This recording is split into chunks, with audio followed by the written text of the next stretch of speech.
যাবেন নাকি ফুলের স্বর্গরাজ্যে? তো আজকে আপনাদের আমি নিয়ে যাব এমনই একটি জায়গায় যেখানে আছে একান্তই সুন্দর স্বর্গের মতো ফুল আর ফুল।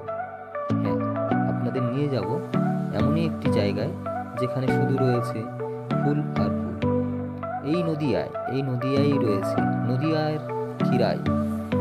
খিরাই তো আপনারা অনেকেই দেখেছেন, অনেকেই জানেন, কিন্তু এই নদিয়াতেই আছে এমন একটি জায়গা, সেটা জানেন কি?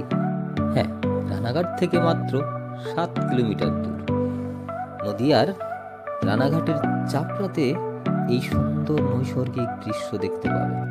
চলুন আজকে আপনাদের দেখাবো সেই নদিয়ার খিরাই। যাবেন কিভাবে? কলকাতা থেকে রানাঘাট লোকাল অথবা কৃষ্ণনগর, লালগোলা, গেদে, শান্তিপুর যে কোনো একটি ট্রেন ধরে চলে আসুন রানাঘাট। রানাঘাট থেকে মাথাপিছু 35 টাকা দিয়ে চলে আসুন নদিয়ার খিরাই চাপড়ায়। আমি অভিজিৎ, আর আপনারা দেখছেন অভিজিৎ সরকার ভ্রমণ পিপাসু বাঙালি।